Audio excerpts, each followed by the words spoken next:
Florida Writer Podcast, a discussion about writing and other things. Yeah, there we go. All right. This is Allison Nissen, and you are listening to the Florida Writer Podcast. I am here today with Amy Collins. Amy, give me your 1-minute elevator pitch about you, what you do, who you are.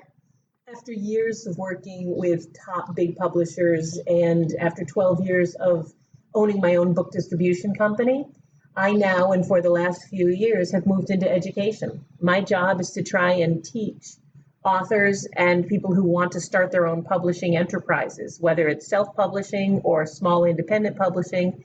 I teach them what I think they need to know so that they can be as successful as they want to be, whether it's getting a publishing deal or starting their own publishing enterprise. I'm an educator. I love that. So if you were going to teach me, let's suppose I have my own little production company, and what would be my first step of, say, launching my own book?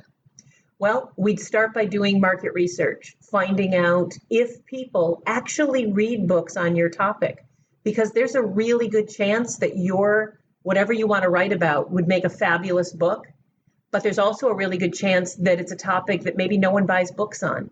So we'd start by asking ourselves, do people actually buy books on the topic you want to write about? And if they do, who are they? And where do they hang out? And how do they hear about books? And where do they buy books from? Do they mainly get them from the library for free? Do they download them from Amazon? How do people get the information that you're trying to write about? And if it turns out that a book is a great idea, then I can teach you what to do next to make sure that your book looks like any other book on the shelf put out by Random House or HarperCollins. It's not enough to have a great book. You have to have a great looking book. And then I guess the last thing I would hopefully work with you on or tell you that you should go do and shake my finger at you is that after you finish the book, you've just gotten started. It's marketing and letting the book out there and telling people that the book exists. That's the main job of an author and of a publisher. It's not actually giving birth to the book. It's raising the book after you've given birth to it. That's where all of the benefits are. So it's the 18 years after birth that count the most. People yell at me and complain about that, but the truth is, when they say, well, how long do I have to promote my book? Well, how long do you want to sell it for? You have to feed a child every day. Well, you have to feed your marketing activities every day. It's not enough that you bought them shoes when they were 7. Now they're 9, they've outgrown them. You need to grow with them. And the same thing's true about promoting your book. Where are the places that people promote their books? What's the best, if you're going to get bang for your buck? Facebook, Twitter? Well, that and social media, definitely it depends on the topic. If you are a hard-hitting, advice-giving, nonfiction, no holds barred, no nonsense, and you've written a self-help book, Twitter is probably a good idea. Business book, you want to go to LinkedIn. If you're a poet, Instagram and Twitter is great for you. If you've written a novel, a romance novel, a lot of your readers are probably on Facebook. So while I'd love to give you a one-stop answer, when it comes to social media, it depends on your genre. But when you ask where the best place is to market or to promote your book, you could, if you write short stories, you could mainly be focusing on Wattpad. Maybe that's where you should go. If you have written a psychological thriller / urban / vampire romance novel, maybe you want to be on Goodreads. So that's one of the things that you need to find out, but it's so easy to figure that out. It's super easy. All you have to do is find a dozen or so authors that have the same readers you want. I don't mean that they're your competition. Authors are not competition. We're a community. Go find your community. What are the authors who have the readers that you think they would like your book? I don't care what kind of book you've written. There's a reader out there who's already got a book that may want yours. And let's say you wrote a business book or a leadership book. Yes, they read Jim Collins' Good to Great back in 1998. And then they moved on to the Gallup books in 2004. And now they're reading Seth Godin. Well, when they're done with Seth, they have to read somebody else. So I want you to go find the people who read Jim Collins and read the Gallup books and who are reading Seth Godin now. And I want you to interact with them. But you can't find those readers until you know who the books are and the authors are that are selling today. So do your research, go to the bestseller list, find out what books in your genre are selling, and then it's easy to find. And then we're in a golden age with Google. You can find readers like crazy now. I go to the top 10 lists, and my book would fit right there. Okay. Now, how do I find their readers? All right.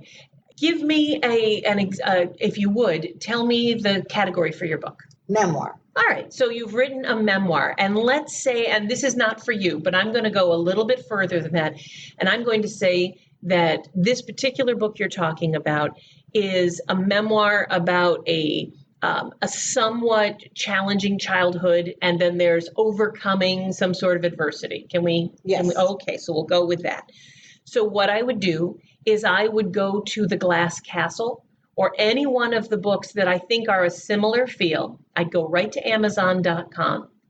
I would arrow down the page and I would look to see the categories. And there's tons of categories. And Glass Castle's probably in memoir inspirational. I would click on that link. I know that I'm on a podcast here and no one can see me, so I probably don't need to be doing the hand gestures. But I click on the link and they will quickly, within seconds, show me the top 100 books that are in the inspirational memoir section. And I will start glancing through them all. And it doesn't happen overnight. It takes some time. But you get to know the best-selling books in your category. Find out the books that published this year. What's the trim size? How tall are they versus how wide? That's what a trim size is. And what do the covers look like? And then start Googling the author. And you can just, after you go to Amazon and you find, let's say, a dozen authors that you think it's a great fit, then you can go to Yazif.com, YASIV.com, or you can go to Twinword.com. You can go to Google if you need to. Find the keywords, find the communities. Let's say that Jean Walls, who wrote The Glass Castle, is one of the authors, and she has kept writing. Well, then all you have to do is go to Google and type in Jean Walls reviews, Jean Walls blogger interview, Jean Walls interview. And you will soon find an entire list of people who interviewed her or reviewed her book or thought she was awesome and just talked about her on their blog. Get into that blog. Go into the comments, see the discussions going on. Join in if it's a relatively new discussion. Now, for those of you out there in podcast land who are right now saying, oh, that's a lot of work, I don't have that kind of time. It is. It is a lot of work. And I'm suggesting that you spend 15 or 20 minutes a day. You break this up. No one runs a 26-mile marathon their first time. Little small tidbits. Set aside maybe from like 5:30 to 6 every day, a little bit of time to do a little bit at a time. Because a few weeks from now, you will have tons of Facebook groups or Goodreads discussion groups that you're involved in. And you don't have to do it all in one sitting. As a matter of fact, you shouldn't. Just a little bit each day. Get in the habit. It's like going to the gym. Get in the habit of just doing a little bit each day. And within a few months, you're going to be so thoroughly immersed in the most wonderful readers communities. They're going to know you. You're going to be communicating with people. You're going to be chatting with them. You're going to have a huge fan base that when your book comes out in 6 months, you can say, hey guys, I have a book that, and if you like Jean Walls' Glass Castle, which I know you do because we've been talking for a while, I'm offering a free copy of my book at Book Connect or Book Funnel or NetGalley or wherever you want to. Here's a link. And then you will have hundreds of people go and download your book and hopefully write reviews for you. You can reach out to those same bloggers that you found who interviewed Jean, and you can say, I loved your interview with Jean Walls. My book has a somewhat similar theme, and because you had 87 comments after the Jean Walls review, I thought maybe I'd be a good fit for your followers and your readers. Would you be at all interested in interviewing me about my book, which is titled My Childhood Could Have Been Better? Yes. I like that title. That's a good one. Can I steal it? Absolutely, it's yours. But now I am encapsulating a market research process. I just took 5 minutes and told you what it takes me 4 months to do. But that's the overview. I never knew. That is absolutely fascinating. I am in awe. And that sounds to me like I need to start doing some market research. I will help. Yeah, I like that too. What are the challenges with Amazon these days? Well, the thing that's freaking out people the most about Amazon today is that CreateSpace is being shut down and everything is being moved over to Kindle Direct Publishing, KDP. Now, KDP has been around for 2.5 years. They've been selling and creating and allowing people to distribute ebooks on Amazon. But now, and they did beta launch print and that, they paddled side by side along CreateSpace. We all knew it was coming, but now the announcement has come down. CreateSpace is being shut down, and it will be shut down probably before this podcast even airs. It's going to be shut down within a matter of weeks. And instead, everyone is now dealing with KDP. So that's one of the things that's freaking people out at the most. The second thing that I think I get the most calls on and emails and requests for help is people are very frustrated because the rules about Amazon reviews are changing so rapidly, and people are finding that reviews are being pulled down. A lot of people are complaining that their friends or followers can't post a review. They're not being allowed to. There's a lot of confusion. I just actually recently wrote an article about this, and my commitment to myself and to my students is that every month I'm going to go to Amazon and find out what's new about reviews, because that seems to be what challenges people the most. I do hear that often as well. Well, may I give you a couple of tips? Sure. As of the end of 2018, these things are still true. If you're listening to a replay of this in 2020, I reserve the right to say, well, things change, which is why I check in with Amazon once a month now.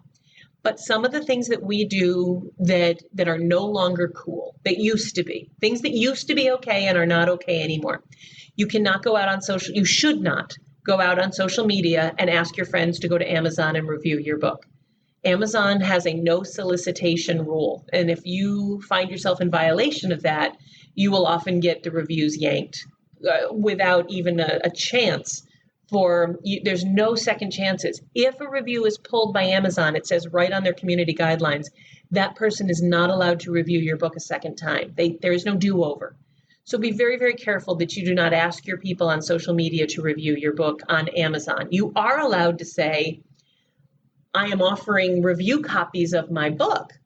Go click on this link and feel free to download a review copy, and feel free to write a review anywhere you wish. That's perfectly allowable, but directing people to Amazon to write a review is completely against the rules. So as long as you avoid saying Amazon.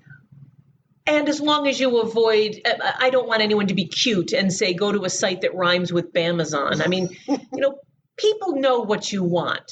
People know what you want. When I say I want a Big Mac, no one's looking around for a Carol's restaurant anymore. We all know where to get a Big Mac. People know where to write reviews for books. That's the day and age. So be subtle about it. You are allowed to offer a free copy of your book for review. A lot of people are confused because they've been hearing that Amazon no longer allows, and it's true, Amazon says that they're no longer allowing reviews where you give free product in exchange for a review. Mm-hmm. That is true, except for books. If you read their terms and conditions, books are the one exception.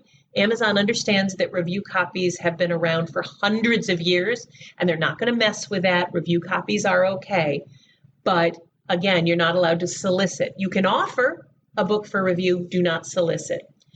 The other thing that is coming up is that people who you're connected with through business, clients, even just avid readers, let's say that this was your third or fourth book, and you have several rabid fans who love your stuff and they can't wait to read your next book. If they've been interacting with you a lot, if they follow you on Amazon, that's fine. But if you've got a lot of Facebook back and forth, if you're connected with each other on Twitter and you're liking each other's posts, there's a really good chance that their review will not last long on Amazon, because Amazon will consider them a personal acquaintance of yours. Even if it started out as a business acquaintance, if you read their terms and conditions, again, this is the end of 2018 I'm talking about, it says business associates, personal acquaintances, they're not allowed to post a review of your book. To play devil's advocate, if I run a business mm-hmm. and I have a storefront and mm-hmm. I had a book and I put my little poster up on my counter and I say, I have a book. I'm not doing social media with it, but my clients are coming in and then they buy the book and they write a review, but I am in communication with them in other ways. I don't see any problem with that. I don't think Amazon would have a problem with that. Please don't ask them to review your book on Amazon, but say, I have a book. I have a book and we would love reviews. We would love reviews. That's all you have to say. It's a really simple distinction, but it's an important one to Amazon for this reason. Amazon is so committed to stamping out manipulated reviews that they've gone a bit overboard. They're dropping a 10-pound hammer on an ant. We all understand this. But it's their site. They're allowed to do what they want. Amazon reviews are important. Psychology Today came out with a study that actually I learned about. I'm embarrassed to admit this. I learned about it in the New York Post. Yes, I read the New York Post. But the New York Post reported on this study that shows that it is far more important to have numerous reviews on Amazon than to have good reviews on Amazon. And they held very, very similar, if not identical, products up and did a study that if there was over 100 reviews, but they were even like 3-star, let's say the average was 3 stars for a book, and then there was only 34 reviews, but it was all 5-star, the one with over 100 reviews got the sale almost every time. That's how I shop on Amazon. That's how everyone does. So let's be smart. Amazon does not want that manipulated. And so if you say to yourself, well, I have 18 reviews, that's great. That's nothing. Amazon reviews, when we said at the beginning of this episode, well, how long do I have to promote my book? What I tell my students is I want you offering your book for review to 3 people a day. And we already walked through the process. You can find them on Amazon. Let's say your book is exactly like The Glass Castle. Go find 3 top Amazon reviewers who reviewed The Glass Castle, Google their name, find their blog, send them a quick email, ask them if they'd like a review copy. Do that 3 times a day. And by the time the month is over, you've reached out to 90 reviewers. And even if only 10% of them review your book, that's 9 more reviews than you had a month ago. Absolutely. Again, that sounds like such a quick education, and you boil it down into this nice little chunk that I understand. I try to. Well, I think you did a great job. All right. I'm going to start our rapid fire response. Favorite book growing up? Girl the Limberlost by Jean Stratton Porter. Never heard of it. It's wonderful. Turn of the century. Do not let your life go by without reading Girl the Limberlost. And the follow-up, Freckles. Freckles. Wow, we got quite a different name. Jean Stratton Porter. Fantastic. Halloween's coming up. So I'm dating this podcast right now. What would you dress up as? Nothing. I would hide in my house and I shut the lights off, and my dogs and I often will go stay at a hotel that night. I am a horrible curmudgeon when it comes to Halloween. There's something about it that just bugs me. What fashion trend do you think should go away? Round-toed shoes. Round-toed shoes. Don't like them. All right. Amy Collins, thank you for stopping by. This is the Florida Writer Podcast with Allison Nissen. Allison Nissen out.